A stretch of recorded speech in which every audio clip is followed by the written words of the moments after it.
ஒரு பேரு The King சென்னைக்கு வராரு. மரைக்காயர். யார் இவர்?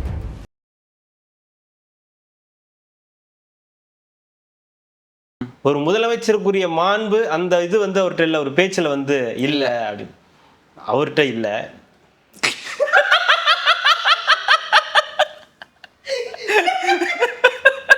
நமக்கும் அதுக்கு இது இல்லை. அவரை பத்தி பேசினா அவரு பேசினா இல்லை, அவரை பத்தி பேசினாலே ஏதாவது ஒன்று நடக்கும். அது இல்லாம அவர் பேசினாலே என்னென்னமோ வந்து விழும். ஆமா, அதுதான் இயற்கைக்கே பிடிக்கல. அவரை பத்தி பேசினா இயற்கைக்கு நம்மள பிடிக்கல. அது எந்த வார்த்தை பேசும்போதுன்னா, மும்மொழி கொள்கையை வந்து எதிர்த்ததை வந்து கருணாநிதி செம்மொழியை கொண்டு வந்தது கலைஞர். இருவேறு கட்சிகள் கூட்டணி சேர்ந்து 2 ராஜ்யசபாக்களை வாங்கியது காங்கிரஸ். ராஜதந்திரிடா காங்கிரஸ். காங்கிரஸ் போய் வந்து இப்படி பண்ணிட்டீங்களே பாத்தீங்களா? ஒரு மாசம் அந்த பக்கம் போனா காங்கிரஸ்க்கு வந்து வாழ்வை பாத்தீங்களா? திமுக கிட்டையும் வாங்கிக்குது, தாவேகா கிட்டையும் வாங்குது. மச்சான் யாரா நீனு எல்லார்கிட்டையும் வாங்குற? ஒரு சிறுமியை வந்து கலைஞரோட போட்டோக்கு முன்னாடி, பத்தியா இது நாங்க யாரு கும்பிடுன்னு சொல்லடா, ஆனா பார்த்த உடனே கையெடுத்து கும்பிட தோணுது பத்தியா, அதுதான் வந்து நாங்க அப்படின்னு சொல்லி பெருமிதம் பேசி கொண்டு இருந்தாங்க. மிஸ்டர் மூதேவி ஸ்கூலுக்கு போகும்போது, வாங்க மூதேவி, ஸ்கூலுக்கு போற வழியில வந்து நாளைக்கு தான் ஸ்கூல் எங்க இன்னைக்கு ரிஹர்சல் பார்க்க கூடாதா நாளைக்கு ஸ்கூல் போறதுக்கு? இப்போ நம்மலாம் வந்து சட்டை பேண்ட்லாம் நாளைக்கு போட்டு போறோம்னா இன்னைக்கெல்லாம் சரியா இருக்கா, கரெக்டா இருக்கா, அந்த பேக்லாம் நல்லா இருக்கான்னு போட்டு பார்த்துட்டு ஒரு நாள் கண்ணாடி முன்னாடி இருந்துட்டு நல்லா இருக்கு பாப்போம்னு நம்மள யூனிஃபார்ம் வரும், எடுத்து போட்டு செக் பண்ணுவோம், வீட்டு கண்ணாடி முன்னாடி நின்று பண்ணுவோம். பேகெல்லாம் எடுத்து மாட்டிக்கிட்டு ரோட்ல போய் ஒரு இறந்த தலைவருக்கு வணக்கம்லாம் வைக்க மாட்டாங்க சரிங்களா? எனக்கு உதயகுமார் பேசினது தான் ரொம்ப மன வருத்தம் ஆகி போச்சு. அது என்னங்க பேர் கூட சொல்ல மாட்டேங்கிறீங்க? அதிமுக நாங்க என்ன தீண்ட தகாத கட்சியா? நீ அழுகுற என்னங்க நீங்க பேர் கூட சொல்ல மாட்டேன். பேர் சொல்லலன்றது ஒரு பிரச்சனையா? மற்றும் பலருன்றாருல அப்புறம் என்ன? அதுதாங்க உங்களுக்கு பிரச்சனையே. ஏன்னா எவ்வளவு பெரிய கட்சி தெரியுமா? நான் 53 வருஷமா இருக்கேன். நீர்த்து போன சக்தின்னு சொல்லிட்டாரு. இல்ல நான் 53 வருஷமா இங்க இருக்கேன். பழசு பேரே நீ சொல்ல மாட்டேங்கிற என்ன கட்சி அப்படின்னு அப்படியே போயிட்டு இன்னும் கொஞ்சம் விட்டு இருந்தா இறங்கி இருப்பாருன்னு நினைக்கிறேன். ரெட்ரோலுக்ஸ் குடும்பங்களுக்கு வணக்கம். இன்றைய கார்த்திக் விஷன் நிகழ்ச்சியில் தமிழகத்தில் நடக்கும் அரசியல் நிகழ்வுகளை பற்றி பேசலாம். வணக்கம் கார்த்திக். வணக்கம் ஜோ. ரெட்ரோலுக்ஸை தொடர்ந்து சப்ஸ்கிரைப் பண்றவங்களுக்கு மிக்க நன்றி. பண்ணாதவங்க சப்ஸ்கிரைப் பண்ணிட்டு வீடியோக்களை பாருங்க, லைக் பண்ணுங்க, கமெண்ட் பண்ணுங்க, ஷேர் பண்ணுங்க. இது வேற வீடியோ போடல. ஆமா, ஜனம் டென்ஷன்ல இருக்குங்க. உங்களை ரொம்ப டென்ஷன் பண்றீங்க அதானே? ஒன்றும் ஒரு வேலை விஷயமா வெளியில போயிட்டேன், அதனால தான் போட முடியல. நீங்க தான் கோவமா இருப்பீங்க தெரியும் எனக்கு. ஆனா இல்லை இல்லைங்க, ஏங்க வேலை வந்தால் என்னங்க பண்ண முடியும்? அதுக்காக என்ன ஒரு நாள் அட்ஜஸ்ட் பண்ணிக்கிறது தான், அவ்வளோதான். பண்ணிக்க வேண்டியதான். மக்கள் அட்ஜஸ்ட் பண்ணிப்பாங்க, கவலைப்படாதீங்க. போலாங்களா? நம்ம நேற்றுக்கு பேசணும். நேற்றுக்கே ஃபயர் ஸ்பீச்லாம் விட்டுருக்காங்க. ஆமாம் ஆமாம். ராசா அவர்கள் வந்து எப்படி சொல்கிறது, கேள்வியால் வந்து தொலைச்சிட்டாங்க விஜய் அவர்களை. வந்து கேள்வி கேட்டே இதுக்கு மேலே விஜய் அவர்கள் வெளியிலே வர முடியாது. ஒரு இப்போ சொல்கிறதுக்கெலாம் பதில் சொல்லிட்டு தான் வெளியிலே வரணும், அந்த அளவுக்கு கேள்விலாம் கேட்டிருக்காங்க. இப்போ நான் எப்படி இந்த கேள்விக்கெல்லாம் பதில் சொல்லுவேன்? அது மாதிரியா? What bro? இந்த விஜய் ப்ரோ இல்லை படையப்பா படத்தில் என் பொண்ணுக்கு நான் எப்படி கல்யாணம் பண்ணுவேன் அந்த மாதிரி இந்த சிவாஜி ஒரு மாதிரி உட்கார்ந்து அந்த மாதிரி. இந்த மாதிரிலாம் ஒன்றும் இல்லை, அவ்வளோ சீன்லாம் இல்லை. கேள்விலாம் நல்ல கேள்வி தான், அதெல்லாம் இன்னும் டவுட் இல்லை. அப்படியே அதுக்காக வந்து அப்படியே மடக்கிட்டாரு அவ்வளோதான், இதுக்கப்புறம் அந்த மாதிரிலாம் இல்லை. ஒரு எதிர்கட்சியாக ஒரு என்னென்ன கேள்விகள்லாம் வைக்கணுமோ அதெல்லாம் வந்து வச்சுருக்காங்க. ஒரு சில நியாயமான கேள்விகள் இருந்துச்சு, ஒரு சிலதெல்லாம் வழக்கம் போல் என்ன பண்ணணுமோ அந்த மாதிரி தான் பேசியிருக்காங்க. ஆனால் அவர் சொன்ன விஷயத்தில் வந்து ஒரு எனக்கு வந்து ரொம்ப டக்குன்னு அப்படி பார்க்குற ஒரு கொஸ்டின்னா, ஒரு முதலமைச்சருக்குரிய மாண்பு அந்த இது வந்து அவர்கிட்ட இல்லை, ஒரு பேச்சில் வந்து இல்லை அப்படின்னு அவர்கிட்ட இல்லை.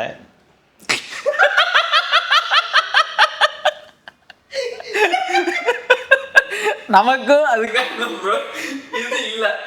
அவரை பத்தி பேசினா அவரு பேசினா இல்லை, அவரை பத்தி பேசினாலே ஏதாவது ஒன்று நடக்கும் அப்படின்றதுக்கு தான் இந்த ஒரு 10 நிமிடம் மின்வெட்டு. ஆமா, ஆரம்பிக்க கூட இல்லைங்க, அதுக்குள்ள மின்வெட்டு பொறுக்கல. அது பாத்தீங்களா இல்லையா அந்த வீடியோ? இவ்வளோ பவர் ஆனதுனால தான் பவரே கட் ஆகுதுன்னா பாத்துங்களேன். நீங்க இயற்கையே கட்டாயம் பாத்தீங்களா அந்த வீடியோ? சொல்றேன், இன்னைக்கு நான் போட்டு விடுறேன்.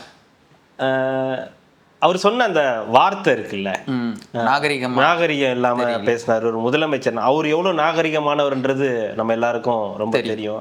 மெத்த படித்தவர், சமூக நீதி பேசக்கூடியவர், பெரியாரை உள் வாங்கியவர், தீகாவிலிருந்து வந்தவர், முழு மூச்சாக திராவிடத்திற்காக செயல்படக்கூடியவர் அப்படின்னு எல்லா இல்ல செயல்படக்கூடியவர் அப்படின்னு ஏகப்பட்ட அவருக்கு பேர் இருக்கும். ஆனா பாத்தீங்கன்னா அவருடைய பேச்சில் அந்த கண்ணியம் இருக்காது. அதுக்கு நிறைய உதாரணங்கள் இருக்கு.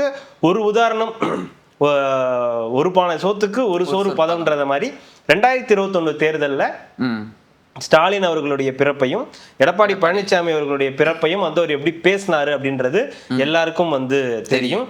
நல்ல உறவு, கள்ள உறவு அப்படின்லாம் அவர் பேசின விஷயம் எல்லாருக்கும் பெரிய தாக்கத்தை ஏற்படுத்துச்சு. அதுக்கப்புறம் அதுக்கு மன்னிப்பெல்லாம் கேட்கலாம், வருத்தம் தெரிவித்தார். நான் அப்படி பேசல, நான் வருத்தம் தெரிவிக்கிறேன் அப்படின்னு வருத்தம் தெரிவித்தார். அதற்கு பிறகு இந்த போன ஆட்சி காலத்திலையும் எம்ஜிஆர் அவர்களை பற்றி ஏதோ ஒரு விஷயம் பேசி அதுவும் தவறாக போச்சு. இப்போ இந்த ஆட்சி வந்ததுக்கு பிறகு, தாவேக ஆட்சி வந்ததுக்கு பிறகு அமைச்சரவை இதுல இடம்பெற போறாங்க விடுதலை சிறுத்தைகள்னு என்ன ட்வீட் போட்டாருன்றது எல்லாருக்கும் தெரியும். அப்போ எதிர்கட்சியா பேசுறதுக்கு திமுகவுக்கு எல்லா உரிமையும் இருக்கு, ஒரு எதிர்கட்சியா அவங்க செயல்படுறதுக்கு. ஆனா யாரை பேச வைக்கிறாங்கன்றதுல இருக்குல்ல. அவர் அப்படி பயங்கரமா கேள்வி கேட்டார், இப்படி பயங்கரமா கேள்வி கேட்டார்னா கூட இதெல்லாம் கேட்கறதுக்கு ஒரு நாகரிகம் அப்படின்னு சொல்லி கேட்கறதுக்கு இவருக்கும் தகுதி இல்ல. அவர் பக்கத்துல ஒருத்தர் உட்கார்ந்து இருந்தாரு, அவருக்கும் RS பாரதி, அவருக்கும் அந்த தகுதி கிடையாது. அவர்லாம் இவரை விட உச்சம். நீ என்ன அவர் என்ன சொல்றாருன்னா தலைவர் தான் சொல்றாங்க. இப்ப இவங்கெல்லாம் தலைவர் கிடையாது இல்ல. கரெக்டுங்க, தலைவர் தான் சொல்றாங்க. அவங்களுக்கு தலைவர் ஓகே. இங்க இவங்கெல்லாம் இப்படி இருக்காங்களே, 2ஆம் கட்ட தலைவர்கள்லாம் இப்படி இருக்காங்களே, இவரெல்லாம் பரவாயில்ல. நீ என்ன பேசுற, நான் பேசுறேன் பாரு, நாங்க இதெல்லாம் திராவிடம் போட்ட பிச்சை. இன்னைக்கு நீதிபதியாக திராவிடம் போட்ட பிச்சை, இன்னைக்கு நீ எல்லாம் படிக்கிறது காரணம் திராவிடம் போட்ட பிச்சைன்னு அவர் அப்படிதான் பேசுறாரு. எல்லாமே பிச்சை தான், அவங்க போடுறது எல்லாமே பிச்சை அப்படின்ற மனப்பான்மையோட தான் பேசுவாங்க. ஸோ அப்படியாப்பட்ட நபர்கள் பேசியது தான் ராசாவும் RS பாரதியும் உட்காந்து பேசும். அதுலயும் இவரு நம்ம ராசா அவர்களுடைய அந்த தோரணையை பார்க்கணும். வாட் ப்ரோ, என்ன ப்ரோ இப்படி பண்ணிட்டீங்களே ப்ரோ, ஜென்சியோட அப்படியே மிக்ஸ் ஆகி கேட்குறாங்களாம். விஜய் அவர்கள் ஜென்சி கிட்ஸ் தான் ஓட்டு போட்டு ஜெயிக்க வச்சிட்டாங்க, அதனால அப்படி கேட்டால் தான் அவர்கிட்ட போய் சேரும் அப்படின்னு ஒரு பாடி லாங்குவேஜ் எடுத்தவர் சந்தானங்க. அவன் அப்படி பேச வேணாம்னு சொல்றாங்க, அசிங்கமா இருக்கு. நீ அசிங்கப்படணும் தான்டா, அவன் அசிங்கமா இருக்கு பேசும்போது அவன் மூஞ்சி ரொம்ப அசிங்கமா இருக்குன்னு சொல்ற மாதிரி அவர் அவருடைய பாடி லாங்குவேஜ், அந்த கண்ணாடி போட்டு ப்ரோ ப்ரோ ப்ரோ அப்படின்னு பேசினதா இருக்கட்டும். இதெல்லாம் ஒரு விதம். அதாவது விஜய் என்ன சொன்னாரு, அவர் தாவேக தலைவர் இருக்கும்போது என்ன சொன்னாரு, what uncle it's very wrong uncle, what bro it's very wrong bro அப்படின்னாரு. அது எவ்வளவு அளவுக்கு ரீச் ஆச்சு அது வேற. அது அவருக்கு தெரியும், அது அவங்க டீமுக்கு தெரியும், அவருக்கு தெரியும். அவர் இத்தனை வருஷமா படங்கள் இருக்கிறதுனால அது கனெக்ட் ஆகுது. நம்ம யாரு, நம்ம வேலைகள் என்னவா இருந்தோம், நம்ம என்னவா இருக்கோன்றத மறந்து வாட் ப்ரோ, என்ன ப்ரோ, விஜய் ப்ரோ அப்படின்னு நானும் பேச முடியும். அதுதான் அப்படிலாம் பேச முடியும் அப்படின்னு சொல்றாரு. பேசுங்க, அதனால ஒண்ணும் கிடையாது. அவமானப்பட போறது நீங்க தானே வச்சுங்க. அப்படிலாம் பேசுறதுனால யாருக்கு எந்த இதுவும் கிடையாது. உங்களுக்கு தான் அதெல்லாம் பேக் ஃபயர் ஆக போகுது. பட் அவங்க அப்படி எதிர்கட்சியா இந்த வேலைகளை அவங்க செஞ்சுக்கிட்டு இருக்காங்க. ஆனா அதுல ஒரு கேட்ட ஒரு கேள்வி ஒரு சரியான கேள்வி. மற்ற விஷயம்லாம் ஓகேங்க, நலத்திட்ட உதவிகள்லாம் ஓகேங்க, அதுக்கெல்லாம் நீங்க டைம் எடுத்துங்க, அதுக்கெல்லாம் ஆகும், நிதி பற்றாக்குறை, அதெல்லாம் நீங்க சொல்லுங்க, அதெல்லாம் நாங்க சொல்லவே இல்லை. ஆனா சட்டம் ஒழுங்குன்றது உங்க கையில தானே இருக்கு. நீங்க தானே காவல்துறையை வச்சிருக்கீங்க, நீங்க தானே எல்லாமே பாக்குறீங்க. அப்போ சட்டம் ஒழுங்குக்கு மட்டும் நீங்க எங்க மேல பழி போடுறது நியாயமான்னு கேட்டா கிட்டத்தட்ட அது ஒரு நியாயமான கேள்விதான். அது அவர்கிட்ட மட்டும் கிடையாது, அது எதிர்கட்சி கேள்வியா இல்லை, ஜனரஞ்சகமான கேள்வியாவே இருக்கு. அதுலயும் எனக்கு ஒரு விமர்சனம் இருக்குது. துப்பாக்கி உங்க கையில தானே இருக்கு அப்படின்னு கத்தி கூட அவர்கிட்ட தான் இருக்கு. இல்ல நான் என்ன கேட்கறேன், சரி துப்பாக்கி அவங்க கையில தான் இருக்குதுன்னா நீ நான் கொள்ளையடிச்சிருக்க, எடுத்து போட்டுடலாமா? அந்த மீனிங் இல்ல. துப்பாக்கி உங்க கையில தானே இருக்குன்னா காவல்துறை எங்க கையில தானே இருக்குன்றது அவங்களுடைய பொருள் தான் சொல்றேன். என்கவுண்டர் பண்ணுங்கன்னு சொல்லல, என்கவுண்டர் பண்ணுங்க, எங்களை கொன்னுடுங்க, கொள்ளையடிச்சதை பத்தி அவங்க பேசலங்க. அதுல இதுவும் வரும், சட்டம் ஒழுங்கு இந்த மாதிரி இருக்கு. போதை பழக்கத்தை அதிகமா இங்க யாரு விட்டா அவங்க மேல ஆக்ஷன் எடுத்து போட்டுடலாமா? போடுங்க, அதான் சொல்றாங்க. உடனே போட்டுடலாமா? இப்போ உடனே போட்டுடலாமா? பண்ணுங்க, போட சொல்லல. அவங்க சொல்றது வழக்கு போடுங்க, அவங்களை கட்டுப்படுத்துங்கன்றாங்க. நம்ம எல்லாத்துக்கும் அப்படி பேச முடியாதுல்ல. அப்போ ஒரு 20 நாள் ஆன இதுல இப்போ இன்னைக்குதான் டிஜிபி வராரு, சட்டம் ஒழுங்குக்கு டிஜிபி இன்னைக்குதான் உட்கார்றாருன்னு வச்சுப்போம். சரி, இன்னையில இருந்து கண்ட்ரோல் ஆகுமா? இன்னைக்கு வந்துட்டாரு, நாளையில இருந்து இதெல்லாம் கண்ட்ரோல் ஆகுமா அப்படின்ற கேள்வி நமக்கே வந்து இருக்கும்ல. நான் என்ன சொல்றேன், இது சட்டம் ஒழுங்கு பிரச்சனைன்றது இந்த அரசோட பிரச்சனை தான். அது கடந்த ஆட்சியிலையும் இருக்கு, இந்த ஆட்சியிலையும் நடந்துகிட்டு இருக்கு. அப்போ என்ன நடந்திருக்கு, இந்த 20-25 நாள்ல நீங்க என்ன பண்ணிருக்கீங்க, ஏன் இவ்வளவு நடந்திருக்கு?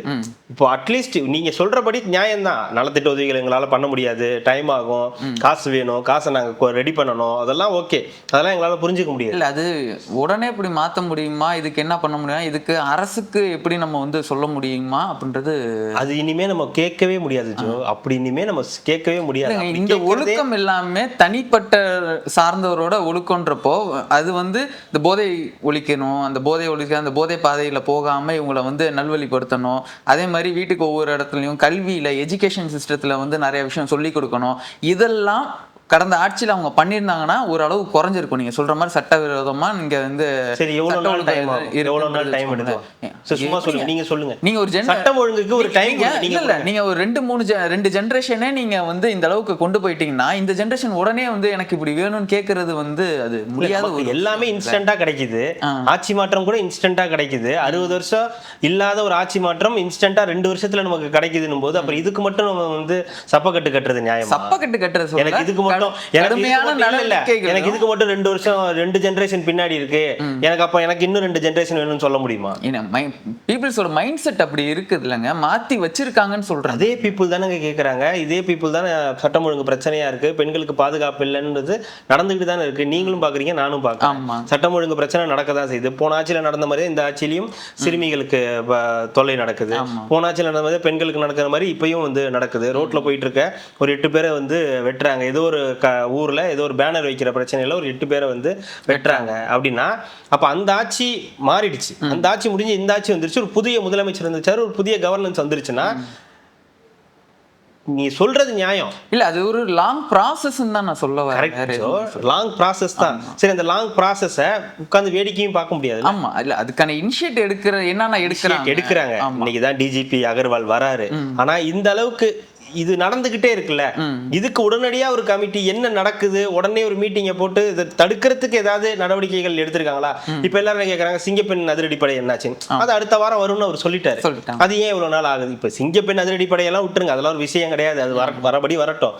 ஆனா இந்த சட்டம் ஒழுங்கு பிரச்சனை இப்படி நடக்குது இல்ல, இது நாளுக்கு நாள் அதிகமாயிட்டே போகுது அப்படின்ற ஒரு தோற்றம் வருது இல்ல.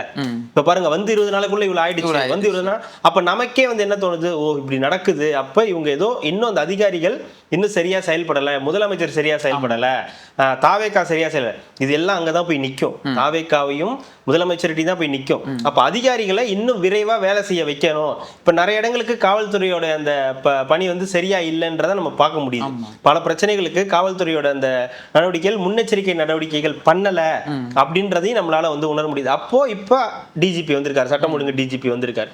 அப்போ அகர்வால் அவர்கள் வந்து தலையிட்டு இதெல்லாம் நடக்காதபடி என்ன பண்ண முடியும்? இப்ப நீங்க சொல்றது ஓகே, தனி மனித ரீதியில நடக்கக்கூடிய விஷயங்கள், இத்தனை வருஷம் ஆண்டு காலம் நடந்த பிரச்சனைகள், போதை ரீதியாக இப்ப இந்த போதையை கட்டுப்படுத்த வேண்டியது யாருடைய பொறுப்பு? அது இவங்களோட பொறுப்பு தான். அப்போ இந்த தாவேக்கா அரசுடைய பொறுப்பு. அரசு யார்கிட்ட பொறுப்பு ஒப்படைச்சிருக்கு? அதிகாரிகள்ட்ட ஒப்படைச்சிருக்கு. இந்த காவல்துறை அதிகாரிகள் தான் எங்க இருந்து இந்த போதைப் பொருள் வருதோ அதை அங்கிருந்து கட் பண்ண வேண்டிய இடத்துல இருக்காங்க. அப்ப அங்க கட் பண்ணும் போதே பல பிரச்சனைகள் இங்க சால்வ் ஆயிடும். சும்மா ஏதோ ஒரு பையன் வந்து சொல்றாங்க, ஒரு ஜீப்பை கொளுத்திட்டு, ஏன்டா அந்த ஜீப்பை கொளுத்துனேன்னு கேட்டா, இல்ல போதையில இந்த எக்ஸ்ட்ராவா அப்ப தோணுச்சு, கொளுத்திடலான்னு தோணுச்சு அப்படின்றான். அப்போ அவன் பாட்டு செவனேன்னு போயிருப்பான். அப்போ அவனுக்குள்ள இருந்த போதை தான் அவன் அதை தூண்டி விட்டுருக்கு. அப்ப அதுதான் பிரச்சனை. அடிப்படை பிரச்சனை போதை இல்ல. அதுதான் நான் வந்து இப்படிதான் பாக்குறேன். இவங்க இப்போ உடனே நீங்க சொல்ற மாதிரி சட்டம் ஒழுங்கு பிரச்சனை இந்த மாதிரி இருக்கு, பெண்கள் பாதுகாப்பு இந்த மாதிரி இருக்குது, போதை வந்து இதெல்லாம் இருக்குதுன்னா இது எல்லாமே அரசு மேல வந்து நம்ம குறை சொல்றோம் அப்படின்றத தாண்டி இந்த மாதிரி விஷயத்துக்கெல்லாம் என்ன மாதிரி முன்னேற்பாடு வந்து எடுக்கிறாங்க? இன்னைக்கு வந்து வந்ததுலேருந்தே போதை ஒழிப்பு இந்த நம்ம பார்த்துட்டு தான் இருக்கோம். ஃபுல்லாக எல்லா இடத்துலையும் ரைடு போய் அந்த கூலிப்பு, ஹேண்ட்ஸு, அது இன்னும் தேவையில்லாத அந்த பொருட்கள் எல்லாமே, கஞ்சா, அந்த இது எல்லாத்தையுமே பறிமுதல் பண்ணி அழிச்சிக்கிட்டு இருக்காங்க. அதே மாதிரி பெண்கள் பாதுகாப்புக்கும் இந்த இது பண்ணுறாங்க. ரெண்டாவது இந்த மாதிரி நம்ம சாதி ரீதியாக வந்து அடிச்சுக்கிறது, இந்த மாதிரி பழி வாங்குறது, வெட்டுறது, இந்த மாதிரி போகிறலாம். இதுக்கு வந்து அரசாங்கம் என்ன மாதிரி ஒரு ஸ்டெப் எடுக்க போகுது? அவங்களுக்கு வந்து இந்த சாதி ரீதியான இதெல்லாம் ஏற்கனவே தெரியும். சாதி ரீதியான எங்கெல்லாம் பிரச்சனை இருக்கு, இருக்கு அப்படின்னு தென் மாவட்டங்கள்ல என்ன மாதிரியான பிரச்சனைகள்லாம் நடக்கும். இப்ப தென் மாவட்டங்கள்ல நடந்ததுதான் அந்த பேனர் பிரச்சனை.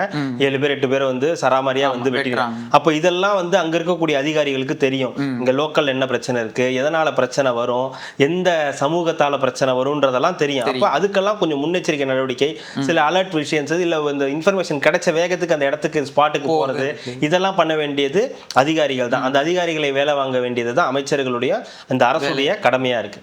அப்போ அடுத்தது போதை, அது மது போதையா இருக்கலாம், இல்ல வேற ஏதாவது போதையா இருக்கலாம், ஏதோ ஒரு போதை. அந்த போதையை தடுக்க வேண்டியதும் அதிகாரிகளுடைய இதுதான்.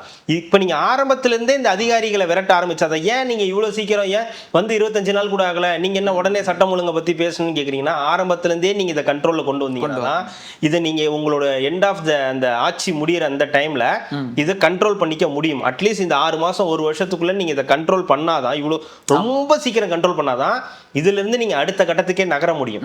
ஏன் இதை நம்ம எல்லாம் சொல்றோம்னா, நம்மளும் என்ன நினைப்பாங்கன்னா நீ திமுக கார மாதிரி பேசுற, காசு வாங்கிட்டு பேசுறன்ற மாதிரி எல்லாம் பேசலாம், நீ போய் சிஎம் இடத்துல இருந்து பாரு அப்படின்லாம் சொல்லலாம்.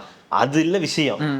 இதுல நீங்க அதிகமா கவனம் செலுத்தி சீக்கிரம் இதை முடிச்சாதான் நீங்க அடுத்த கட்டத்துக்கு போக முடியும். ஏன்னா நீங்க கொடுத்திருக்க வாக்குறுதிகள், நிதி மேலாண்மை, ஏகப்பட்ட பிரச்சனைகள் இருக்கு.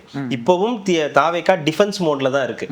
அதாவது இவங்க ஒண்ணு செஞ்சு மத்தவங்களை பேச வைக்கல, அவங்க பேசுறத இவங்க இல்லைன்னு டிஃபென்ஸ் பண்ணிட்டு இருக்க. இப்போ மின்வெட்டு கம்மி பண்ணிட்டு இருக்கோம், சட்டம் ஒழுங்கு இந்த டிஜிபி போட்டிருக்கோம் அப்படின்னு அவங்க கேட்கிற கேள்விகளுக்கும் அவங்க அடிக்கிற அடிக்கும் டிஃபென்ஸ் தான் பண்ணிட்டு இருக்காங்க. இவங்க இன்னும் அடிச்சு ஆடல. அப்ப இவங்க அடிச்சு ஆடணும்னா இவங்க ஏதாவது பண்ணணும். அப்ப இவங்க ஏதாவது பண்ணணும்னா இந்த பிரச்சனைகள்லாம் கம்மியாகணும். அப்ப சட்டம் ஒழுங்கு சரியா இருக்கு, காவல்துறை கடுமையான நடவடிக்கை எடுக்கும்.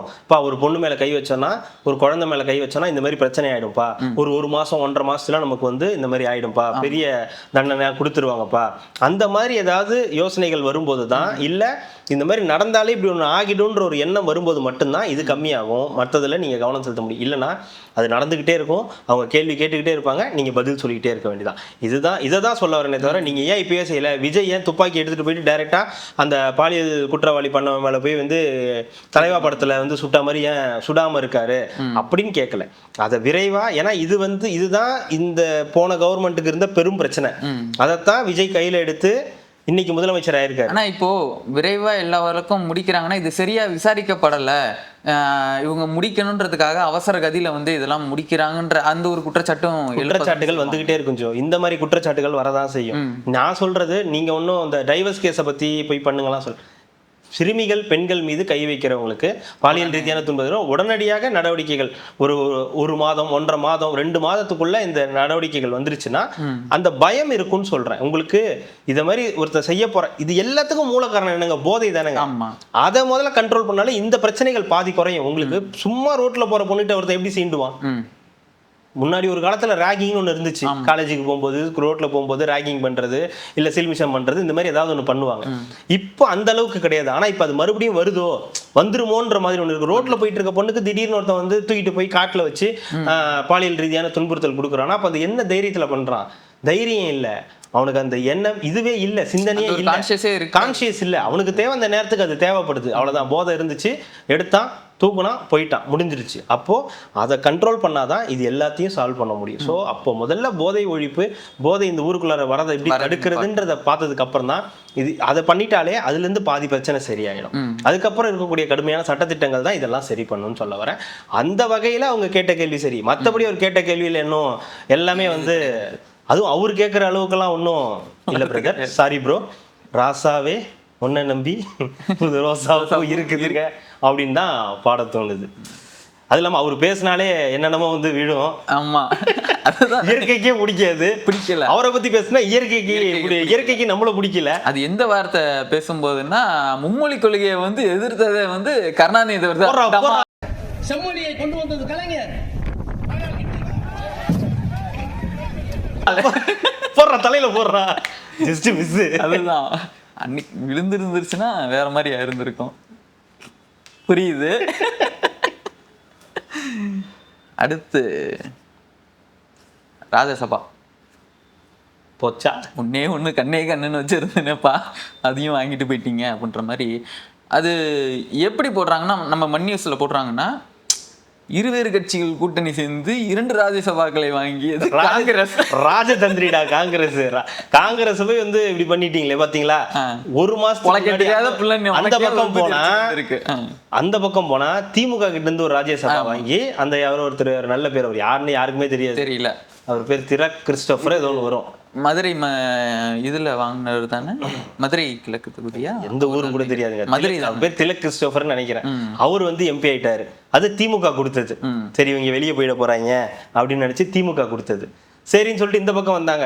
முதலாக தாவேகாவுக்கு பெரிய வாய்ப்பு, ராஜ்யசபாவில் இடம்பெறுவதற்கான வாய்ப்பு இருந்துச்சு. அப்படி இப்படின்னு இருந்தாங்க. சரி யாரோ ஒருத்தவங்க போக போறாங்க, பெட்டரா யாராவது போவாங்க, அவங்க போவாங்க இல்ல இவங்க போவாங்க அப்படின்னு சொல்லிட்டு இருந்தாங்க. சரி இந்த வாய்ப்புகள் கிடைக்காதவங்க அப்படி இல்லைன்னா தோத்தவங்க யாருக்காவது ஒரு ராஜ்யசபா கொடுத்து போவாங்க. இன்னைக்கு காலைல பார்த்தா நம்ம தலைவன் சோடங்கர் பேசிட்டு இருந்தாரு, ஒரு ராஜ்யசபா எம்பி எங்களுக்கு கொடுத்தா நல்லா இருக்கும் அப்படின்னு பேசிட்டு இருந்தாரு. திமுக வந்து இன்னும் வந்து இந்தியா கூட்டணியில தான் இருக்கு அப்படின்னு. இது என்ன புதுமையா இருக்கே அப்படின்னு சொல்லிட்டு சரி கேட்டு இருந்தேன். சரி இவருக்கு சொல்றாருன்னா கண்டிப்பா நடக்காது, கொடுக்க மாட்டாங்க, எம்பி சீட் எல்லாம் கொடுக்க மாட்டாங்கன்னு நினைச்சுக்கிட்டு இருந்த வேலையில டிவிகேல இருந்து ஒரு லெட்டர் வருது, இந்தாங்க கொடுத்துட்டோம் அப்படின்னு. ஒன்னு தான் வச்சிருந்தீங்க, அதையும் தூக்கி கொடுத்துட்டீங்க. பரவாயில்ல வச்சுக்கிட்டு போட்டு பரவாயில்ல இருக்கட்டுமே, ஒன்னே ஒண்ணு தானே அது. இந்த ஒண்ணுதான் வாங்கிறதுக்கு அவங்க படாத பாடு போடுவாங்க. ஒரு 10 தடவை டெல்லிக்கும் சென்னைக்கும் அலைவாங்க. சோடங்கர் வருவாரு, செல்வ பிறந்த கிட்ட பேசுவாரு, அங்கிருந்து கேசி வேணுகோபால் வருவாரு. கேசி வேணுகோபால் சம்பந்தமே இல்லாம எங்கேயா ஒரு டூர் போயிட்டு திருப்பி இந்த ஒரே ஒரு சீட்டுக்காக இவ்வளவு பிரச்சனை நடக்கும். சும்மா ஒரே ஒரு கையெழுத்தை போட்டு தூக்கி கொடுத்து விட்டுட்டு இருக்கீங்க. கேட்டோன்னு கொடுத்துட்டேன். என்ன பங்கு, மாட்டிக்கிட்ட பங்குன்ற மாதிரி என்னன்னே தெரியலங்க. அது எதுக்கு கொடுத்துருக்காங்க? ஏன் காங்கிரஸுக்கு போய் இருந்த ஒன்னு தான் ஃபர்ஸ்ட் டைம் வந்திருக்கு, அதையும் தூக்கி ஏன் அவங்கள்ட்ட கொடுத்தாங்க? இல்ல காங்கிரஸோட ஒரு நல்ல இது இருக்கணும், இணக்கமா இருக்கணும்ன்றதுக்காக கொடுத்தாங்களா என்னன்னு தெரியல. ஏன்னா ஏற்கனவே அமைச்சரவை 2 கொடுத்துருக்காங்க, பிளஸ் வந்து ஒரு இதையும் கொடுத்துருக்காங்க. ஒருவேளை அக்ரிமெண்ட்ல இருக்கும், என்ன ராஜ்யசபா ஏதாவது இருந்தா எங்களுக்கு கொடுக்கணும்ன்றது அக்ரிமெண்ட்ல ஏதாவது இருக்கா என்னன்னு தெரியல. அதனால கொடுத்துட்டாங்களா என்னன்னு தெரியல. போட்டுங்க இல்லை இப்படி இதைதான் அந்நியார் யோசிப்பாங்க. இதுக்குத்தானடா ஏடிஎம் கேட்ட போராடணும், இதுக்குத்தானே அந்த ஆளை பிடிச்சி கழுவணும், இது கொடுக்கமா, இதெல்லாம் கொடுக்கலங்க, அவர் ஏமாத்திட்டாருன்னு பிரஸ் மீட் எல்லாம் கொடுத்தோம். இன்னைக்கும் வந்து கழுவுல ஏற்றி எடப்பாடி அவர்கள் வந்து பேசிட்டு இருக்கோமேன்னு துரந்தர் மேடம் நினைச்சிருப்பாங்க. இந்த தம்பி என்ன போறவங்களுக்கு எல்லாம் கொடுத்து ஒரு 2 எக்ஸ்ட்ரா ஜெயிச்சிருந்தோம்னா நேரத்துக்கு பிள்ளை அனுப்பிச்சிருக்கலாமே, எம்பி ஆக்கி நேரத்துக்கு அனுப்பிச்சிருக்கலாமே. கல்யாணம் வேணாம், நீங்க 2 பேரும் போயிட்டு வாங்க, அப்புறம் பாத்துக்கலாம் போங்க அப்படின்னு. இல்லைங்க, டெல்லிக்கு போ, அப்புறமா கல்யாணத்தெல்லாம் பாத்துக்கலாம் அப்படின்னு அனுப்பிச்சு விட்டுருக்கலாமே அப்படின்னு யோசிக்க ஆரம்பிச்சிருப்பாங்கன்னு நினைக்கிறேன். காங்கிரஸ்க்கு இந்த வாழ்வை பார்த்தீங்களா? திமுக கிட்டையும் வாங்கிக்குது, தாவேகா கிட்டையும் வாங்குது. மச்சான் யாரா நீனு எல்லார்கிட்டையும் வாங்குற? இதுல இந்த பக்கம் இவங்க எல்லாம் 29 ஏதாவது கணக்கு இருக்கும்னு நினைக்கிறேன். அது இருக்கும். இல்ல இங்க நம்ம பத்திரிகையாளர்களும் காங்கிரஸை பார்க்கவே இல்லை, ராகுல் காந்தியை மீட் பண்ணவே இல்லை, சோனியா காந்தியை பார்த்து வணக்கம் சொல்லவே இல்லை, நீங்க வீட்டுல டிஃபன் சாப்பிடவே இல்லை. இது நம்ம யாரு ஆஸ்டாங்கமான அந்த பத்திரிகையாளர் தான், இது மீச பத்திரிகையில இருந்தவர் என்ன சொல்றாருன்னா, அங்கிட்ட மம்தா வந்து இந்தியா கூட்டணி இல்ல, இங்கிட்டும் இல்ல, அவங்களும் இல்ல, நம்ம யாருமே இல்ல, அடுத்த பிஎம் கேண்டிடேட் ஸ்டாலின் தான் அப்படின்ட்டாரு. அதனால எழுப்பி விடாதீங்க, நானும் கேட்க மாட்டேங்கிறீங்க. ஏதாவது ஒரு நேரத்துல எழுப்பி அமுச்சு விட்டுறீங்க. இங்க அந்த ஆங்கர் அவங்க இருக்காங்களா, அவங்க எதை சரி நல்ல காமெடி அடுத்தது நம்ம போயிரும் அப்படின்ட்டாங்க. என்ன இதுன்னு, என்ன மேட்ச், என்ன டீம்னு தெரியல, என்ன சாப்பிடுறாருன்னு தெரிய மாட்டேங்குது. கொளத்தூர்லயே முடியல போச்சு. இது ஒரு 500-1000 ஓட்டுல தோத்து இருந்தாருன்னா கூட ஆமாங்க கொஞ்சம் ஜஸ்ட் மிஸ்ஸுங்கன்றலாம். நம்ம தோத்ததே 8000 சொச்சம் ஓட்டு. 10ங்களா இருக்கட்டும், 8க்கு மேலேயே வச்சுக்கோங்களேன். அப்படின்னும் போது நீங்க யோசிக்க வேண்டாம் இங்க என்ன லட்சணத்துல இருக்கு அப்படின்னு தெரிஞ்சுக்கிட்டுல நம்ம வந்து அங்க போகணும். இங்கேயே முடியலையா? இன்னைக்கு பிஜேபி எதிர்ப்புக்கு ஒரு பெரிய கட்சின்னா அது வந்து யாருங்க? இவங்க தானுங்க. இவங்க கிட்ட ஒரு 40 இருக்குதுங்க. எங்க கூர்கில் மீட்டிங் நடந்துகிட்டு இருக்கு, கூகுள் நடந்துகிட்டு இருக்கு. வரும் கொஞ்சம் கொஞ்சமா நியூஸ் வர ஆரம்பிக்கும், அப்புறம் தெரியும் உங்களுக்கு. எனக்கு இன்னும் இன்னைக்கே போட்டாங்கன்னு நினைக்கிறேன். என்னது? இன்னைக்கு வந்து கலைஞர் அவர்களோட 103வது பிறந்த நாளுங்களா, காலையிலேயே அங்க மண்டபத்துக்குலாம் போய் பஜனை பாடியிருக்காங்க.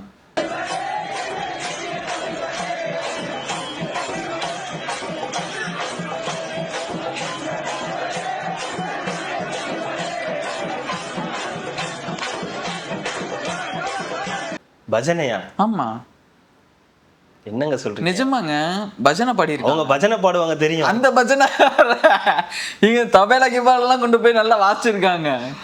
ஆக்சுவலாக அவருடைய பிறந்த நாள் வந்து எப்பவுமே பெரிய அளவில் ஏதாவது பேசுவாங்க, இளைஞர் அணி கூட்டம் அது மாதிரி வச்சு ஏதாவது எடுத்து பேசுவாங்க. இந்த தடவை அதெல்லாம் பண்ணலை. தோல்வியின் விரக்தியில் வந்து அதெல்லாம் பண்ணுறதுக்கு வந்து மனம் வைப்பல. அவங்களும் இந்த ஊரில் இல்லை. அதெல்லாம் இவங்க மட்டும்தான் இருக்காங்க, மேடம் மட்டும்தான் இருக்காங்க, கனிமொழி மேடம் மட்டும்தான் இருக்காங்கன்னு நினைக்கிறேன். இவரு வந்தாரா? முன்னாள் முதலமைச்சரும் வந்து ஆமா ஆமா காலையில கொடுத்துட்டு இருந்தாரு அண்ணா நகர்ல. அறிவாலய திட்டம் எவனோ ஒருத்தன் எதிர்கட்சி தலைவர்னு சொன்னால. ஆமா, எம்எல்ஏ கூட இல்ல, எதிர்கட்சி தலைவர் இல்ல. அதான் ஸ்வீட்லாம் கொடுத்துட்டு இருந்தாரு. இங்க அறிவாலயத்துக்கிட்ட தான் ஸ்வீட்லாம் கொடுத்துட்டு இருந்தாரு. ரெண்டாவது இவரு உதய் அவர்கள் வரும்போதும் என்னமோ வருங்கால பிரதமரா இல்ல அந்த மாதிரிலாம் இல்ல, அதிபரா, அவர் காதில் விழுகிற மாதிரி சொல்லுன்ற மாதிரி சத்தமாக கூவியிருந்தாங்க. அதெல்லாம் போயிருந்துச்சு. அங்கே தபைலெல்லாம் வச்சுருந்தாங்க. அதுக்கு மேலே இந்த நெட்லலாம் நம்ம சமூக வலைதளம்லாம் நம்ம பார்த்துட்டே இருந்தோம். அந்த ஒரு சிறுமி வந்து கலைஞரோட ஃபோட்டோக்கு முன்னாடி பார்த்தியா இது நாங்கள் யார் கும்பிடுன்னு சொல்லலை, ஆனால் பார்த்த உடனே கையெடுத்து கும்பிட தோணுது பார்த்தியா, அதுதான் வந்து நாங்கள் அப்படின்னு சொல்லி பெருமிதம் பேசி கொண்டு இருந்தாங்க. மிஸ்டர் மூதேவி ஸ்கூலுக்கு போகும்போது வாங்க மூதேவி, ஸ்கூலுக்கு போற வழியில வந்து நாளைக்கு தான் ஸ்கூல். எங்க இன்னைக்கு ரிஹர்சல் பார்க்க கூடாதா நாளைக்கு ஸ்கூல் போறதுக்கு? இப்போ நம்மளாம் வந்து சட்டை பேண்ட்லாம் நாளைக்கு போட்டு போறோம்னா இன்னைக்குலாம் சரியா இருக்கா, கரெக்டா இருக்கா, அந்த பேக்லாம் நல்லா இருக்கான்னு போட்டு பார்த்துட்டு ஒரு நாள் கண்ணாடி முன்னாடி இருந்துட்டு நல்லா இருக்கு பாப்போம்னு நம்மள யூனிஃபார்ம் வரும், எடுத்து போட்டு செக் பண்ணுவோம், வீட்டு கண்ணாடி முன்னாடி நின்று பண்ணுவோம். பேகெல்லாம் எடுத்து மாட்டிக்கிட்டு ரோட்ல போய் ஒரு இறந்த தலைவருக்கு வணக்கம்லாம் வைக்க மாட்டாங்க சரிங்களா? அது எப்பயோ என்னைக்கோ எடுத்தது. அதுவும் இந்த யுகத்துல என்ன அந்த ஃப்ரேம்ல கண்ணாடி பார்க்கலாம். நம்ம இருக்கிற இந்த உலகத்துல ஒரிஜினலை விட டூப்ளிகேட் தான் பயங்கர ஒரிஜினலா இருக்கு. ஓகேங்களா? அதனால வந்து அந்த போட்டோ இருக்கு அவங்க கிட்ட இருந்தா போடுங்க, வச்சு விட்டுறேன். அதான் ஒரே பெரிய கம்ப்ளைண்டா இருக்கு நம்ம வீடியோல. நீங்க பேசுறீங்கடா, எல்லாம் பேசுறீங்க, நல்லா தான் பேசுறீங்க, எடுத்து முடிச்சு எடுக்கும் போதே 8 மணி ஆயிடுது. ஆனா நீங்க எதை பத்தி பேசுறீங்கன்னு ஒரு வீடியோ மட்டும் ஒரு போட்டோ போடுங்கடா அப்படின்னு வந்து ரொம்ப நாளா அவங்க கமெண்ட் பண்ணிட்டு இருக்காங்க.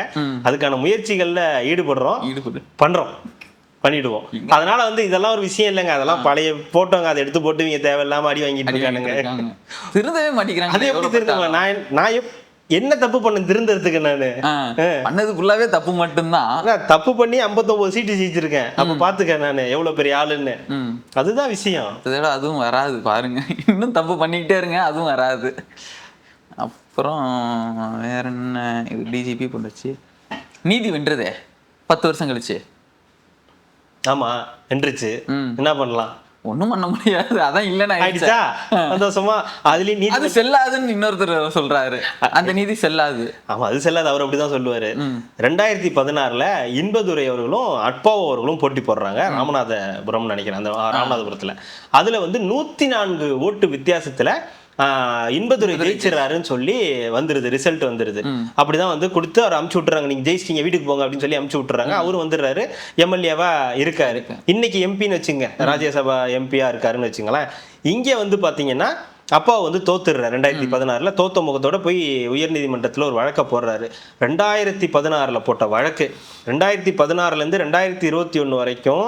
2016 ஜெயலலிதா அவர்களின் ஆட்சி, அவங்க இறந்து எடப்பாடி அவர்கள் பன்னீர்செல்வம் முதலமைச்சராக இருந்து சசிகலா வரலான்னு இருந்து அதுக்கப்புறம் டிடிவி தினகரன் முயற்சி பண்ணி கடைசியா எடப்பாடி பழனிசாமி முதலமைச்சராக இருந்து 4.5 ஆண்டு கால ஆட்சி முடிஞ்சு 2021 2026 வரைக்கும் எதிர்கட்சி தலைவராக எடப்பாடி பழனிசாமி செயல்பட்டு அந்த கேப்ல அவரு இன்பதுரை வந்து எம்பியாக மாறி இவரு சபாநாயகராக மாறி எல்லாம் வாழ்ந்து முடிஞ்சு ஓஞ்சி போன காலத்துல ஒரு நீதி வருது.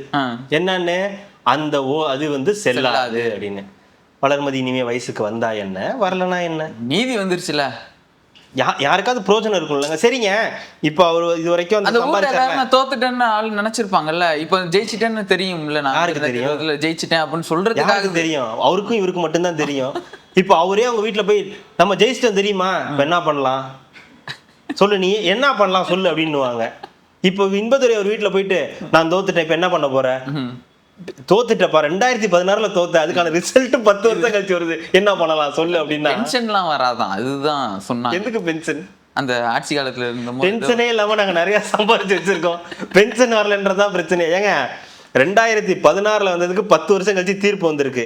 அவர் வந்து வாங்கின சம்பளத்தை எதையும் திருப்பி கொடுக்க வேணாம்னு உயர்நீதிமன்றம் சொல்லிடுச்சு.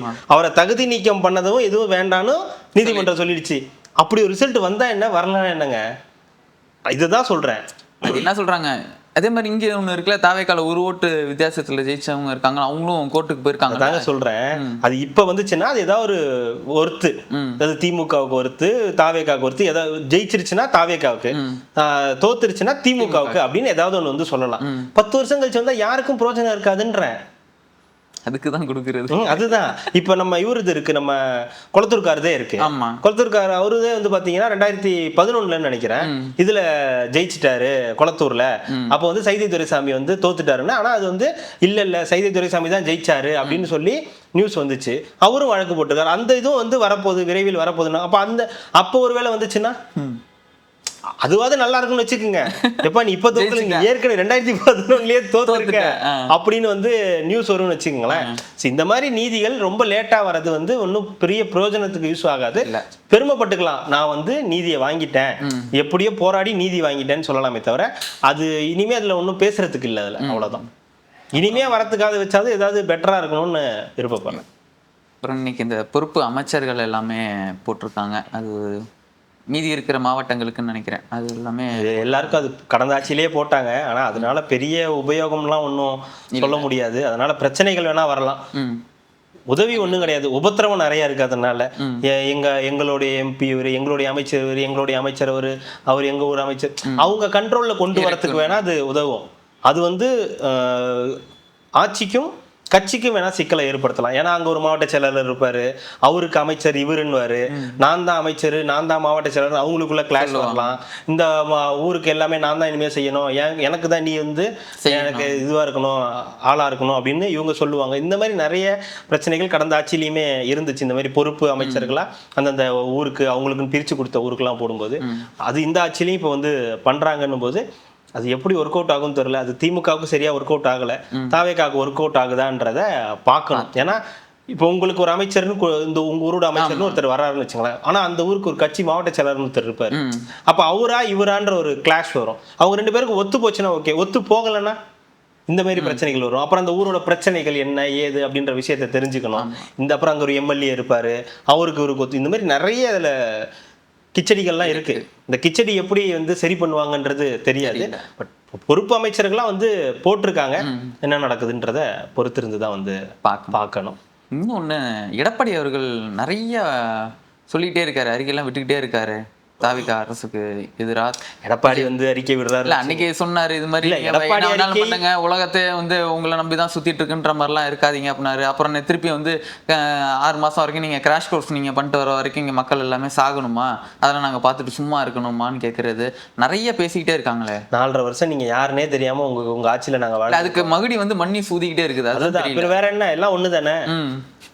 நீ நானும் ஒண்ணு, அறியாத வாயில மண்ணு, அந்த மாதிரி தான். அந்த மாதிரி அவங்களுக்கு இதெல்லாம் தேவையெல்லாம் எடுத்து போட்டுப்பாங்க. அன்னைக்கு பாக்குற இளைஞர் டிவில ஏடிஎம்கே ஐடிவிங்க இப்படி ஒரு நியூஸ் போட்டுதுன்னு போட்டுட்டு இருக்காங்க.